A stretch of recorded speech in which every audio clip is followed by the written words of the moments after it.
नमस्ते मेरे मोटर प्रेमियों। फॉर्मूला वन की दुनिया से नवीनतम के लिए अपने इंजन को चालू करें। हमारे पास अभी अभी अबू धाबी ग्रां प्री क्वालिफाइंग सत्र के बाद FIA की शीर्ष 3 प्रेस कॉन्फ्रेंस हुई है। रेड बुल के मैक्स वर्स्टापेन ने पोल लिया है, जबकि फेरारी के चार्ल्स लेक्लेर्क और मैक्लारेन के ऑस्कर पियास्ट्री ने उसका पीछा किया। संघर्ष के बावजूद हमारे शीर्ष 3 ड्राइवर्स ने अपने सर्वश्रेष्ठ कदम रखने में कामयाबी हासिल की। लेक्लेर्क अपने खुद के प्रदर्शन पर हैरान होकर दूसरे स्थान के लिए अपने अंतिम सेक्टर को मान्यता देते हैं। वहीं पियास्ट्री का सप्ताह थोड़ी गड़बड़ियों से भरा था, लेकिन उन्होंने फिर भी शीर्ष 3 स्थान पर समाप्ति हासिल की। हे भगवान, यास मरीना सर्किट पर तनावपूर्ण हालत है। रेस पर ध्यान केंद्रित होने के साथ इसके लिए सब कुछ खेलने के लिए है। बने रहें। अच्छा तो चलिए एक गियर कम करें। मैं आपका मेजबान हूं एंजो, जो आपको लंदन के दिल से लाइव आपके पास लाता हूं और आपको फॉर्मूला वन की तेजी से भरी दुनिया से सभी रोचक विवरण प्रदान करता हूं। आज मेरे साथ हमेशा की तरह मेरे आदरणीय सहकर्मी हैं बर्मिंघम से रेसिंग की स्वर्णिम आवाज और ज्ञान के जीवंत कोश मिस्टर विलियम। धन्यवाद एंजो वॉट्स। यहाँ होना हमेशा एक आनंद है, आपके साथ रेसिंग की रोचक दुनिया का विश्लेषण करना। हम F1 के लिए जज्बा का हिस्सा हैं, जो हर एक दिन आपके कानों तक पहुंचता है।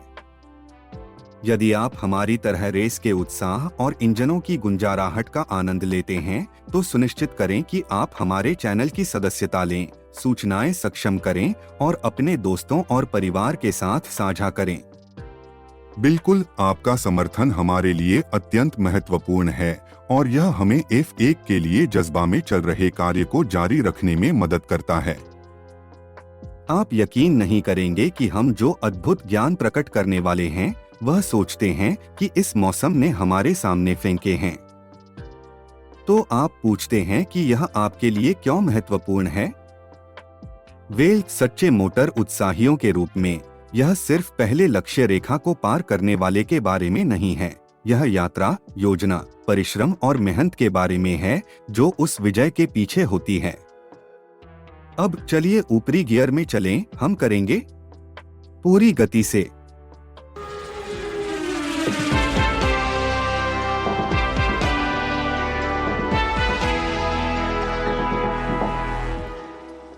चलिए थोड़ा और गहराई से खुद को डुबोते हैं। हम करेंगे यास मरीना सर्किट पर 2023 फॉर्मूला वन वर्ल्ड चैंपियनशिप के क्वालिफाइंग सत्र में ऑस्कर पियास्ट्री की प्रदर्शन की चर्चा करने योग्य है। यह एक चुनौतीपूर्ण सत्र था, जहां कठिन प्रतियोगिता और कुछ छोटी मोटी बाधाएं थीं। बाधाओं के बावजूद पियास्ट्री की गति मजबूत रही, जिसने उन्हें अंतिम दौर के लिए शीर्ष 3 में पहुंचाया। वास्तव में एक प्रशंसनीय करिश्मा। बिल्कुल, लेकिन मैं कुछ सोच रहा था। क्या पियास्ट्री ने कहा था कि इस हफ्ते के दौरान अधिकांश ड्राइवर्स ने केवल 5 दौरों को संयुक्त रूप से पूरा किया है? यह रोचक और थोड़ा सा आश्चर्यजनक है। हमें अब दोबारा सोचने पर मजबूर कर दिया है। चलिए हमारे तथ्यों को सीधा करें। मुझे लगता है कि अब हमारे आवासीय पत्रकार विक्टोरिया को एक त्वरित कॉल करने का समय है। नमस्ते विक्टोरिया, आशा है आप ठीक हैं। हम हाल के क्वालिफाइंग सत्र की चर्चा कर रहे हैं और हमें कुछ स्पष्ट करने के लिए आपकी विशेषज्ञता की आवश्यकता है। क्या ऑस्कर पियास्ट्री ने कहा था कि ड्राइवर्स ने अव्यवस्थित प्रैक्टिस सत्रों के कारण केवल 5 सतत दौरों को पूरा किया था? मैं समझता हूं। ओह, यह तो एक उलझन है। इसे स्पष्ट करने के लिए धन्यवाद विक्टोरिया। आप एक जीवन रक्षक हैं। ध्यान रखें, बाद में मिलते हैं। अब कॉल कर रहा हूं। वाह वाह विलियम, यह पता चला कि पियास्ट्री ने कहा था कि बाधित सत्रों के कारण अधिकांश ड्राइवर सिर्फ 5 लगातार दौर पूरा कर पाए थे। यह कितना रोचक ज्ञान है। कुछ गड़बड़ थी ही। यह निश्चित रूप से रेस में एक नया मोड़ जोड़ता है, क्या नहीं? यह निश्चित रूप से करता है। बस यह दिखाता है कि फॉर्मूला 1 की दुनिया में सतह के नीचे हमेशा कुछ और होता है। चार्ल्स लेक्लेर्क के प्रदर्शन को भी ध्यान देना दिलचस्प है। Q1 और Q2 में संघर्ष करने के बावजूद उन्होंने टोपी से एक खरगोश निकाला और पहली पंक्ति के दूसरे स्थान को सुरक्षित किया। उनका उल्लेख कि नए टायर्स के साथ कार जीवंत हो जाती है, निश्चित रूप से नाटक का एक टुकड़ा जोड़ता है। वास्तव में यह एक अद्भुत बदलाव है। उनका लक्ष्य रेस के लिए कंस्ट्रक्टर्स चैंपियनशिप में मर्सिडीज को हराना। यह एक साहसिक लक्ष्य है, क्या आप सहमत हैं? साहसिक, हाँ, लेकिन क्या यही इस खेल को इतना रोमांचकारी बनाता है? ड्राइवर्स की अक्खड़ता और उनका कभी हारने वाला न बोलने वाला रवैया। सच ही है। यह मुझे एक मजेदार घटना की याद दिलाता है। क्या आपको याद है जब एक ड्राइवर का लक्ष्य सिर्फ यह था कि उसे अपने टीममेट के ट्रॉफी को गिराए बिना रेस पूरी करना था? हाँ, मुझे वह याद है।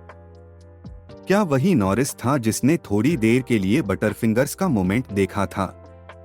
हाँ, सही कहा। अब यह एक लक्ष्य है जिसके पीछे हम सभी हो सकते हैं, ट्रॉफी न गिराएं।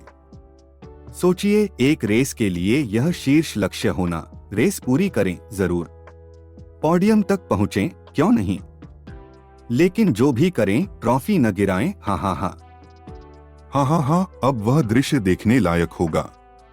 यह निश्चित रूप से हमारे चेहरों पर मुस्कान लाता है, क्या नहीं? फॉर्मूला 1 के उत्साह और तेजी के एक हल्के पक्ष के रूप में।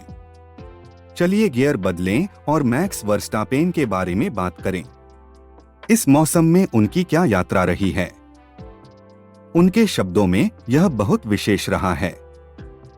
प्रैक्टिस में संतुलन समस्याओं के बावजूद उन्होंने क्वालिफाइंग के लिए सब कुछ संयोजित करने में सफलता प्राप्त की। यह काफी प्रशंसनीय सहनशीलता है, क्या नहीं? बिल्कुल सही। उनकी क्वालिफाइंग सत्रों में प्रदर्शन बहुत उल्लेखनीय रहा है, उनकी रेस की प्राथमिकता के बावजूद। यह दिखाता है कि यह छोटे छोटे विवरण ही एक महत्वपूर्ण अंतर कर सकते हैं। आप बिल्कुल सही हैं। इसके साथ ही मौसम की अंतिम रेस, उनकी RB19 में आखिरी सवारी, वर्स्टापेन अज्ञात में कदम रखने लगते हैं। उन्हें यह नहीं पता कि लंबे समय तक कार कैसे व्यवहार करेगी और उन्होंने लंबी दौड़ को लेकर कुछ भी काफी कम किया है। यह निश्चित रूप से रेस में संवेदनशीलता का तत्व जोड़ेगा, क्या नहीं? बिल्कुल। जब परिणाम अनिश्चित होता है तो हमेशा थोड़ा उत्साह होता है, लेकिन अगर वर्स्टापेन के बारे में हमें कुछ एक बात पता है तो वह यह है कि वह हमेशा अपना ए गेम लेकर आते हैं। तो चाहे जो भी हो, यह जरूर एक दर्शनीय घटना होगी। सहमत हूं। चलो यूं कहें, यास मरीना सर्किट पर रेस अप्रत्याशित होने वाली है। और यही फॉर्मूला 1 की मूल बात है ना? अप्रत्याशितता, अज्ञात के उत्साह का एहसास। यही हम सबको अपनी सीट के किनारे रखता है। देखना दिलचस्प है कि ये ड्राइवर्स रेस में कैसे जा रहे हैं। वर्स्टापेन अपने शब्दों में इसे आसानी से शुरू करने जा रहे हैं, साथ ही पिछले डेटा पर थोड़ा भरोसा कर रहे हैं।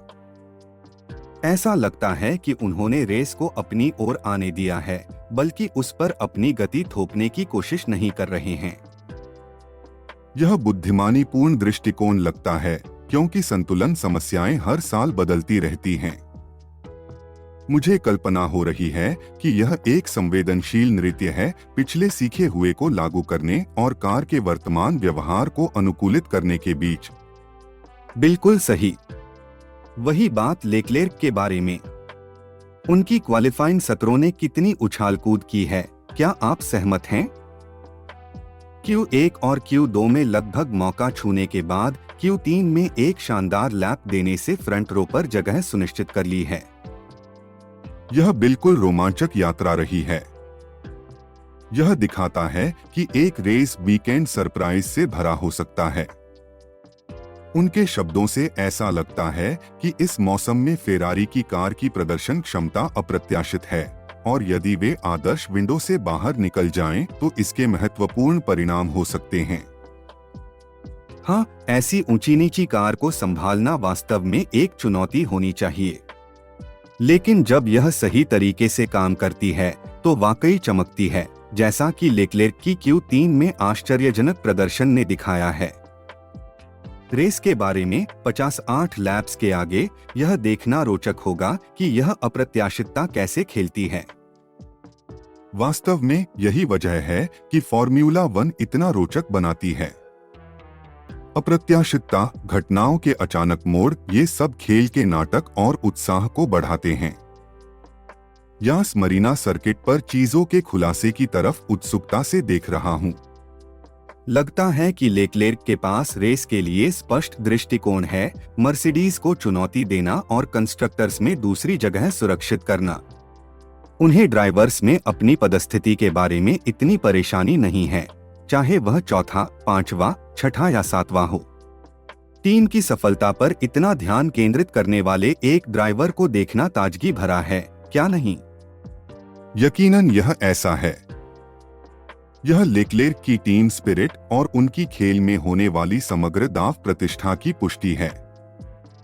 जैसे कि उन्होंने कहा है, अगर कोई अवसर उन्हें वर्स्टापेन को हराने का मौका देता है तो वह उसे लेंगे, लेकिन उनकी नजरें मर्सिडीज को पछाड़ने पर दृढ़ता से टिकी हुई हैं। एक अलग बात पर हमारे पास ओस्कर है। वेगास में एक मुश्किल वीकेंड के बाद टीम का प्रतिक्रियाशीलता काफी अच्छी लग रही है। वे सेक्टर 1 में मजबूत रहे हैं और वापस शीर्ष 3 में वापस आ गए हैं।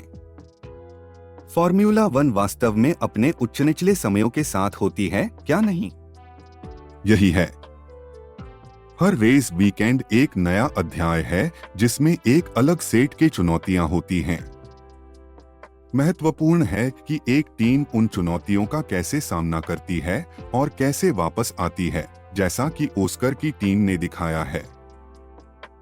फॉर्मूला 1 का रोमांचक दुनिया, इतनी प्रतिस्पर्धा, इतनी सहनशीलता, इतना जुनून, यह वास्तव में एक दर्शनीय घटना है, क्या नहीं? प्रिय श्रोतागण, आपकी क्या राय है? क्या आप फॉर्मूला 1 की पीछे की दुनिया में इस गहराई तक का आनंद ले रहे हैं? क्या आप हमारी तरह इन ड्राइवरों के संकल्प और साहस की प्रशंसा करते हैं? और आगामी रेस में आप किसके पक्ष में हैं? हमें आपसे सुनने का बहुत इच्छा है। याद रखें, हम सभी इस यात्रा में साथी हैं, रेस के उत्साह और संवेदनशीलता को अपनाते हैं। तो सुनना जारी रखें और हम आपको ट्रैक से नवीनतम खबरें प्रदान करते रहेंगे। चलिए इंजनों को गर्म रखते हैं, हमेशा की तरह। लगता है कि ओस्कर अपने प्रदर्शन से खुश हैं, हालांकि उन्हें वीकेंड की शुरुआत में सब कुछ संगठित करने में संघर्ष करना पड़ा। उन्हें यास मरीना सर्किट के प्रति एक गहरी प्रेम दिखाई देती है, जो उनके लाभ में काम कर सकती है। यह सच है। एक ट्रैक के प्रति गहरी यादें उसे मानसिक एज दे सकती है, जो सब फर्क कर सकती है। ओस्कर के संघर्षों के बावजूद उनका आत्मविश्वास स्पष्ट है।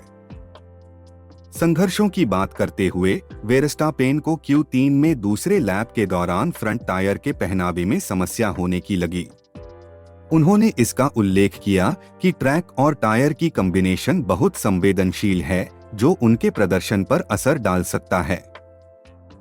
हाँ, टायर पहनावे का प्रबंधन ड्राइवर की रणनीति का एक महत्वपूर्ण पहलू है। एक छोटी सी गलती भी पकड़ में एक महत्वपूर्ण कमी का कारण बन सकती है, जिससे गति बनाए रखना कठिन हो जाता है। इस सब को ध्यान में रखते हुए स्पष्ट है कि वेरस्टापेन और ओस्कर जैसे अनुभवी ड्राइवर भी हर रेस के लिए अपनी रणनीतियों को सीखने और अनुकूलित करने में लगे रहते हैं। फॉर्मूला 1 की जटिलताओं का आश्चर्य नहीं होता है। बिल्कुल सही। यह एक खेल है जिसमें सटीकता, तेज सोच और अनुकूलनशीलता की आवश्यकता होती है। और यही वजह है कि यह एक रोचक दृश्य है। चलिए देखते हैं कि यास मरीना सर्किट हमारे लिए कौन सी नई आश्चर्यजनक सरप्राइज लेकर आता है। ऐसा लगता है कि ड्राइवर्स वेरस्टापेन और लेक्लेर्क यास मरीना ट्रैक पर कुछ सोच रहे हैं। उन्होंने ऑफ कैम्बर कॉर्नर्स में परिवर्तन सुझाए हैं और मानते हैं कि इन्हें बैंक करने से रेसिंग अनुभव में सुधार होगा। दिलचस्प है ना? वास्तव में यह ऐसा है। ट्रैक डिजाइन रेसिंग गतिविधि में महत्वपूर्ण भूमिका निभाता है। ऑफ कैम्बर कॉर्नर्स विशेष रूप से चुनौतीपूर्ण हो सकते हैं क्योंकि वे कार को कोने से दूर धकेलने की प्रवृत्ति रखते हैं, जिससे ग्रिप और गति बनाए रखना मुश्किल हो जाता है। दोनों ड्राइवर्स ने इस सर्किट के प्रति अपनी प्रेमपूर्वकता व्यक्त की है, चुनौतियों के बावजूद, और वे इसके अद्वितीय तत्वों की कदर करते हैं, विशेष रूप से अंतिम सेक्टर की तकनीकीता को। बिल्कुल सही। यह उनकी ड्राइवर के रूप में अनुकूलता और सहनशीलता की प्रमाणित है। वे ट्रैक की जटिलताओं को संभालने में सक्षम हैं और फिर भी एक रोमांचक रेस प्रदान कर सकते हैं। पिट निकास नियमों पर आगे बढ़ते हुए ड्राइवरों के बीच कुछ सहमति दिख रही है कि वर्तमान प्रणाली दूरस्थ है। यह देखने में दिलचस्प होगा कि आगामी सीजन के लिए वे किन समाधानों के साथ आते हैं। हाँ, खेल के सभी पहलुओं के साथ सुधार के लिए हमेशा जगह होती है। उद्देश्य है कि सभी ड्राइवरों के लिए संगतता और न्याय सुनिश्चित की जाए और इसी के लिए वे प्रयासरत रहेंगे। ट्रैक पर ड्राइवरों के अनुभवों में दिलचस्पी वाला एक अंदाजा। ओस्कर ने इसे स्पष्ट किया है कि उन्हें ट्रैक के कुछ हिस्सों में संघर्ष का सामना करना पड़ा है, लेकिन उन्होंने इसे संभाल लिया है। कुछ लैप समाप्ति के करीबी गलतियों को स्वीकार करते हुए भी उनकी दृढ़ता और अनुकूलता काबिले सराहना है। बिल्कुल सही। यह एक ड्राइवर की क्षमता का प्रमाण है कि वह हर ट्रैक के सामने आने वाली चुनौतियों को तेजी से समझकर उन्हें पार करने में सक्षम होता है। यह सिर्फ गति के बारे में ही नहीं है, बल्कि ट्रैक और कार के सूक्ष्मताओं को समझने के बारे में भी है। वेरस्टापेन भी संघर्षों का अपना हिस्सा रह चुके हैं। उन्होंने बताया है कि कार अप्रत्याशित ढंग से व्यवहार कर रही है, ओवरस्टीयर और अंडरस्टीयर के बीच बदलती है, जो ड्राइवर के लिए काफी चुनौतीपूर्ण होता है। वास्तव में एक अप्रत्याशित कार ड्राइवर का सबसे बड़ा डर हो सकती है, लेकिन वेरस्टापेन ने क्वालिफाइंग के दौरान इसे पर्याप्त रूप से संभालने की प्रतीति दी है। उनकी योग्यता और समस्या के चारों ओर चलाने की क्षमता एक सच्चे कुशल ड्राइवर की पहचान है। लेक्लेर्क के बारे में बात करें, उन्होंने टायर बदलाव के जटिलताओं को उजागर किया है, संकेत देते हुए कि पुराने सॉफ्ट टायर से नए सॉफ्ट टायर पर बदलने से उनके प्रदर्शन में महत्वपूर्ण अंतर हुआ है। यह बहुत दिलचस्प है। ट्रैक पर टायरों के प्रकार और स्थिति एक कार की ग्रिप और हैंडलिंग को बड़े प्रभाव से परिवर्तित कर सकते हैं, जो एक ड्राइवर के प्रदर्शन को प्रभावित करता है। लेक्लेर्क के अवलोकन से स्पष्ट होता है कि एक रेस के हर पहलू में जितना विस्तार से विचार किया जाता है। लेक्लेर्क एक दिलचस्प बिंदु लाते हैं। उन्होंने उभरे हुए टायरों की तुलना में नए टायरों से प्राप्त ग्रिप को महत्वपूर्ण बताया है, अन्य ड्राइवर्स की तुलना में अधिक। हालांकि वह सतर्क है कि यह वास्तविक रेस में लंबे दौड़ों में एक असाधारणता हो सकती है। मैंने कभी इस दृष्टिकोण से इसके बारे में सोचा नहीं था। यह एक प्रभावशाली बिंदु है। ताजगी वाले टायर तत्काल फायदा प्रदान कर सकते हैं, लेकिन वे एक लंबे समय तक उसी स्तर के प्रदर्शन को नहीं दे सकते हैं जो वास्तव में एक लंबे दौड़ के गतिविधियों पर प्रभाव डाल सकता है। आगे बढ़ते हुए वेरस्टापेन के पास हेलमुट मार्को के साथ एक मजेदार किस्सा है। तीव्र प्रतिस्पर्धा के बीच इन हल्के पलों को सुनना काफी ताजगी भरा होता है। यह निश्चित रूप से है। यह अक्सर एक तीव्र प्रतिस्पर्धी खेल में मानवीय स्पर्श जोड़ता है। यह टीम सदस्यों के बीच मजबूत संबंध और उनकी क्षमताओं पर आपस में विश्वास का प्रदर्शन भी करता है। अंत में लेक्लेर्क एक कार के साथ काम करने की चुनौतियों के बारे में बात करते हैं जो पीकी होती है।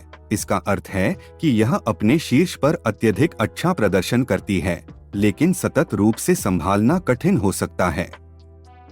उनका उद्देश्य अगले सीजन में कार से एक सतत आधार प्रदर्शन प्राप्त करना है। यह वास्तव में एक महत्वपूर्ण लक्ष्य है। एक खेल में जहां 1 सेकंड के भीतर के फ्रैक्शन का अंतर जीत और हार के बीच बना सकता है, सततता महत्वपूर्ण है। अलग अलग स्थितियों में योग्यता पूर्वक प्रदर्शन करने वाली एक कार निर्विवाद रूप से एक लाभ है। यह एक बहुत ही प्रबोधात्मक चर्चा रही है, जहां ड्राइवरों के अनुभवों और उनकी रेस के लिए विशेष रणनीतियों के बारे में सुनने का मौका मिला है। उनकी कारों की जटिलताओं को समझने से लेकर टायर बदलने और ट्रैक की स्थितियों का प्रबंधन करने तक स्पष्ट है कि दिखते से ज्यादा चीजें हैं। बिल्कुल, ये बातचीतें हमें खेल की कीमत को और भी अधिक समझने में मदद करती हैं। यह सिर्फ रेस के उत्साह के बारे में ही नहीं है, बल्कि प्रत्येक ड्राइवर द्वारा दिखाए गए सतर्क तैयारी, रणनीति और अनुकूलता के बारे में भी है। यह हमें फॉर्मूला 1 की दुनिया में दिलचस्प झलक प्रदान करती है। वास्तव में यह भी दिखाता है कि निरंतर सुधार और अनुकूलन की आवश्यकता है। हमने लेक्लेर्क से सुना है कि अगले सीजन के लिए कार से एक सतत मूलभूत प्रदर्शन प्राप्त करना मुख्य ध्यान है। इसलिए नवीनीकरण और संशोधन की यात्रा इस खेल में कभी वास्तव में समाप्त नहीं होती है। ठीक है, यही निरंतर पूर्णता की प्रतिष्ठा की खोज और प्रतिस्पर्धा का उत्साह ही है जो फॉर्मूला 1 को एक आकर्षक दृश्य बनाता है। मुझे यकीन है कि हमारे सुनने वाले लोग इस बात से सहमत होंगे। विलियम, हम कुछ समय के लिए ऑनलाइन पर फैंस की बातें देखते हैं। बिल्कुल, चलिए हम एक दिलचस्प चर्चा में डूबते हैं जो चल रही है। एक उपयोगकर्ता ने नामकरण किया है, क्या शूमाकर के प्रभुत्व के प्रति प्रतिक्रिया वर्तमान वर्स्टापेन के प्रभुत्व के समान थी? वे हैमिल्टन और शूमाकर सहित विभिन्न ड्राइवर्स के प्रभुत्व के दौरान की प्रतिक्रियाओं और भावनाओं की तुलना करते हैं। यह विचार करने योग्य एक बात है, क्या नहीं? यह वास्तव में है। इस थ्रेड ने काफी प्रतिक्रियाएं उत्पन्न की हैं। उदाहरण के लिए उपयोगकर्ता टाइनी राई कोनेन ने टिप्पणी की है, उद्धरण करते हैं, यदि मैं किसी फुटबॉल मैच के पहले जर्मन राष्ट्रगान सुनता हूं, तो जब वह समाप्त होता है, मेरा मन स्वतः ही इटालियन राष्ट्रगान चलाने लगता है, उद्धरण समाप्त। ऐसा लगता है कि शूमाकर का युग एक दीर्घकालिक प्रभाव छोड़ गया है। हाँ, वाकई यह एक ऐसा गाना है जो कान में बस जाता है। जर्मनी से एक और टिप्पणी है मैमसिटा वर्डे की, जो अपने देश के एक दृष्टिकोण को साझा करते हैं। उन्होंने कहा, उद्धरण करते हैं, जैसा कि एक जर्मन के लिए कभी कभी ऐसा होता था। हम भी बार बार हमारे आदमी को जीतते देखकर बोर हो जाते थे, उद्धरण समाप्त। उन्होंने यह भी चर्चा की कि उस समय फॉर्मूला 1 मीडिया से प्रशंसापूर्ण नहीं थे, जो अब शासितता की एक मोनोटोनी का कारक हो सकता है। यह एक ताजगी भरी दृष्टिकोण है। मीडिया के विकास ने वास्तव में हमारे खेल के सेवन करने के तरीके को बदल दिया है। धागे को और आगे बढ़ाते हुए एक बातचीत उठी कि शूमाकर ने अपना खिताब प्राप्त करने के बाद अपने सहयोगी को जीत में मदद की। स्ट्रिलानिटिस ने एक अच्छा तर्क उठाया है कि उद्धरण करते हैं, तो आपके पास 2 निश्चित उदाहरण हैं, जिनमें से एक को खुलेआम बदला के रूप में किया गया था क्योंकि शूमाकर ने उस साल पहले बारिकेलो से जीत ली थी बिना इसके लिए लड़ाई की, उद्धरण समाप्त। रोचक है। जब फॉर्मूला 1 की बात आती है तो हमेशा चर्चा के लिए इतना कुछ होता है ना? बिल्कुल, विवादों के लिए अंतहीन विचार, रणनीतियों और युक्तियां होती हैं। हम धागे पर नजर रखेंगे, लेकिन अब हमारी बातचीत में वापस आते हैं। यही हमारे इस F1 के लिए जज्बा के एपिसोड के लिए समय है। हमने फॉर्मूला 1 की दुनिया से बहुत कुछ विश्लेषण किया है, कारों की मैकेनिक्स से टीमों की युक्तियों तक, और थोड़ी बहुत जीवंत चर्चाएं भी की हैं। याद रखें, हम आपके समर्थन की कदर करते हैं, इसलिए सदस्यता लें, नोटिफिकेशन बेल दबाएं और हमारे विस्तृत फॉर्मूला 1 चर्चाओं के लिए हमारे साथ जुड़े। हमारे पॉडकास्ट को अपने दोस्तों और फॉर्मूला 1 प्रेमियों के साथ साझा करें। अगर आपको हमारा सामग्री पसंद आया है तो एक टिप्पणी छोड़ना न भूलें। बिल्कुल, हम रोजाना यहाँ हैं फॉर्मूला 1 के इस सर्कस को समझने के लिए। हमारे पास ड्राइवरों के साक्षात्कार, तकनीकी विश्लेषण, भक्तों की टिप्पणियां और बहुत कुछ है। यह एक अनंत ग्रां प्री की तरह है, लेकिन टायर बदलने के बिना।